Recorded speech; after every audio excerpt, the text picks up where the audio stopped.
Hey, it's me, Isabella Crawford, and this is my channel Fallen in Writing. I'm going to be doing chapter 1 of Black Claw today. It's a werewolf story, and I'll do the blurb of the story in the description.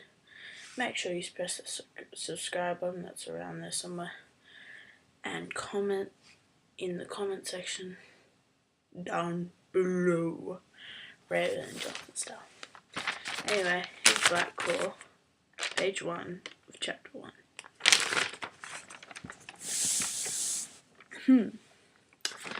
I sighed in pleasure as my fingers slid gently over my violin, Lady Grey, marvelling at the fact that each movement I made caused a unique sound to thrum to life.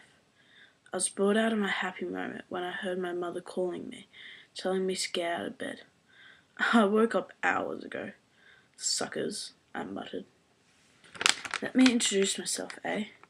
My name's Isabella Grace. I'm 17 years old, a complete loner.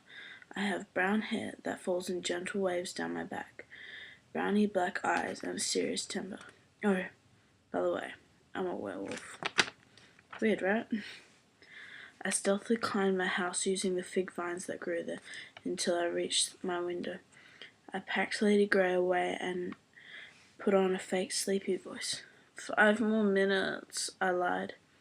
You wish, my mum called back. I snickered quietly. As I walked down the stairs, I felt 2 small arms wrap themselves around my knees, almost tripping me over in the process. Hey you, I said, laughing at my little niece Rosa. She was only 6, but she looked like an 8-year-old. Wait a minute, was that lipstick?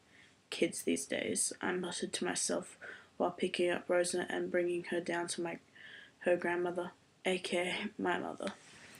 I know, right? Today she asked me if I had any foundation, my mum said, exasperated.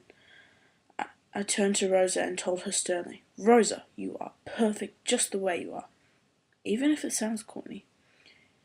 Trust me, most teenagers would kill for a figure like yours. And you're 6. I was met with a blank stare. Figure? Rosa asked, looking extremely bored. Why do I even bother? I muttered to myself.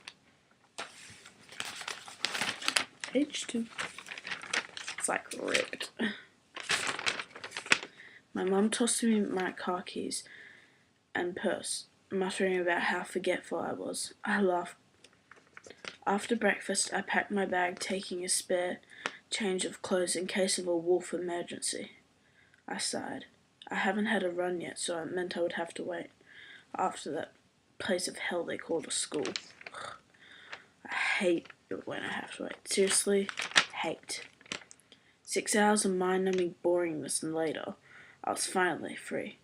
Freedom! I whooped when I got to the woods that surrounded our house. I took a deep breath before shedding my clothes and shifting into my midnight black wolf.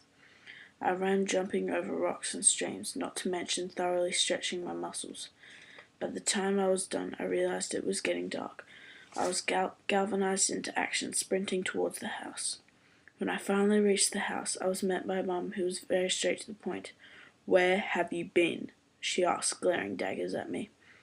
Oh, just playing Lady Grey, I lied, trying to look innocent. Your violin's in your room. Now tell me the truth, she said sternly. I gulped. I silently stood up and grabbed Mum's hand and led her to the front door into the forest. She asked what I was doing, but I ignored her.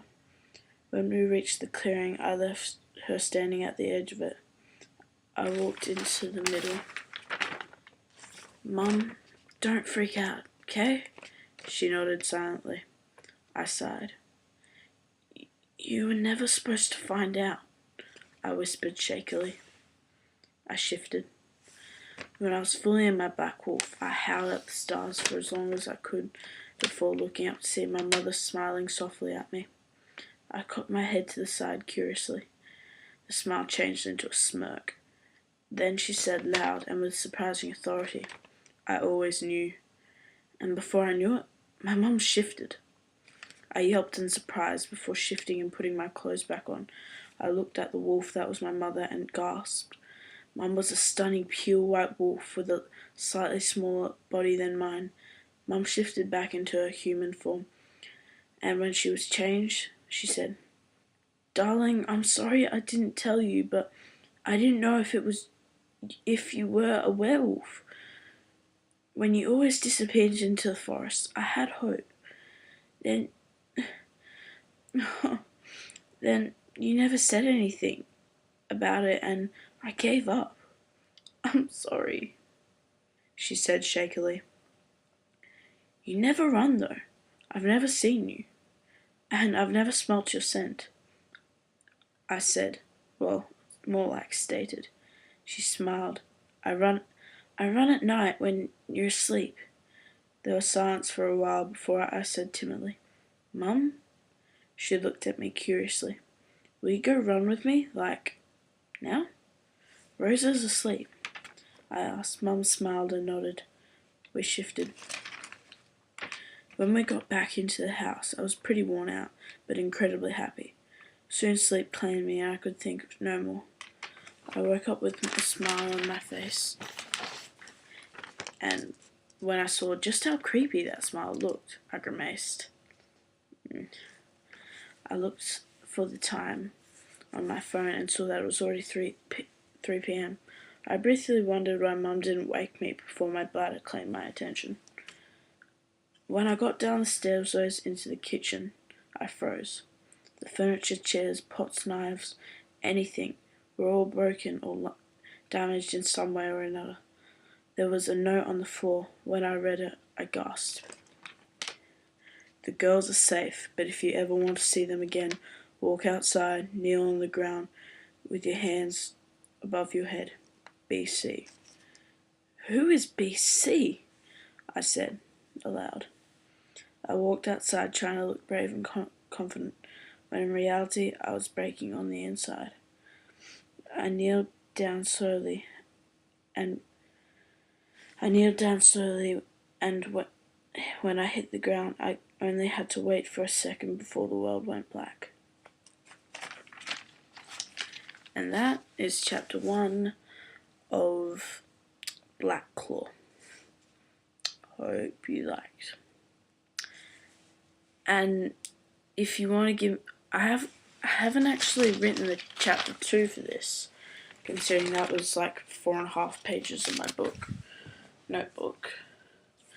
So, yeah, I'm a bit stumped on that, but if you have any suggestions on what you want me to write about in a new book, because I'll be doing several books at a time, just uploading one chapter after another. Like, now I'm gonna finish writing Teen Angels, finish writing chapter 1 of that, and then upload it. So yeah, I hope you liked, and the next chapter I upload, it'll have music.